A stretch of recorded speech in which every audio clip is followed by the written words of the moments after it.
പ്രിയമുള്ളവരെ, ഞാൻ പറയാൻ പോകുന്നത് പൊറോട്ടയുടെ കഥയാണ്. ഈ കഥയിലെ താരം മൈദയാണ്. ഈ കഥ ഓരോ മലയാളിയും കേൾക്കേണ്ട കഥയാണ്. കഥ തുടങ്ങുന്നത് അങ്ങ് ഇംഗ്ലണ്ടിലാണ്. കഴിഞ്ഞ നൂറ്റാണ്ടുകളിൽ ഇംഗ്ലണ്ടിൽ മൈദ ഉപയോഗം കൂടുതലായിരുന്നു.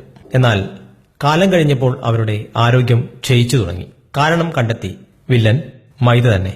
അങ്ങനെ 1949 ഇംഗ്ലണ്ടിൽ മൈദ നിരോധിച്ചു. കഥ തീർന്നില്ല, ഇവിടെ തുടങ്ങുന്നു. കേരളത്തിൽ ഏറ്റവും കൂടുതൽ ക്യാൻസർ രോഗികൾ ഉള്ളത് മലബാർ മേഖലയിൽ നിന്നാണ്. കേരളത്തിൽ ഏറ്റവും കൂടുതൽ പൊറോട്ട കഴിക്കുന്നത് ഈ മലബാറുകാർ ആണെന്ന കാര്യത്തിൽ ആർക്കും സംശയം ഉണ്ടാകാൻ തരമില്ല. പണ്ട് ഞാനും പൊറോട്ട ഉപയോഗിച്ചിരുന്നു. എന്നാൽ ഇതിന്റെ ദോഷവശങ്ങൾ മനസ്സിലായപ്പോൾ അത് നിർത്തി. മൈദ എന്തെന്നും എങ്ങനെ ഉണ്ടാക്കുന്നു എന്നും പറയാം. ഗോതമ്പിൽ പ്രധാനമായും 3 ഘടകങ്ങളുണ്ട്: ജം, തവിട്, എൻഡോസ്പേം. ഗോതമ്പിൽ നിന്ന് എൻഡോസ്പേം നീക്കം ചെയ്യുന്നു. ഈ എൻഡോസ്പേം സൂക്ഷ്മമായി പൊടിച്ചാണ് മൈദ ഉണ്ടാക്കുന്നത്. ഇങ്ങനെ പൊടിച്ച മൈദക്ക് മഞ്ഞ നിറമാണ്.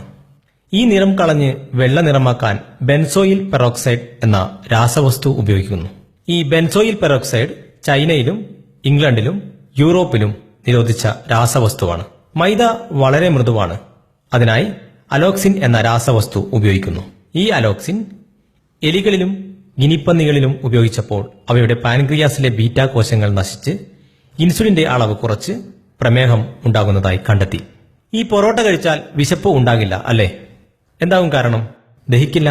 അതുതന്നെ, നമ്മുടെ ദഹന വ്യവസ്ഥയ്ക്ക് നമ്മൾ തന്നെ നൽകുന്ന എട്ടിന്റെ പണിയാണ്.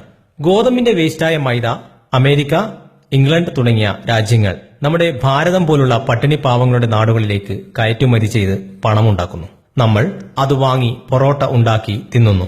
പലരും ഇതൊന്നും സമ്മതിക്കില്ല. അവരോട് എനിക്ക് ഒന്നും പറയാനുമില്ല. എന്റെ പ്രിയ കൂട്ടുകാർ ആരും മൈദ പശ ഉണ്ടാക്കാൻ അല്ലാതെ ഭക്ഷ്യവസ്തുക്കൾ ഉണ്ടാക്കാൻ ഉപയോഗിക്കരുത്. ഈ സന്ദേശം എല്ലാവരിലും എത്തിക്കാൻ ശ്രമിക്കുക. നല്ലതും ചീത്തയും തിരിച്ചറിയാൻ നമുക്ക് ശ്രമിക്കാം.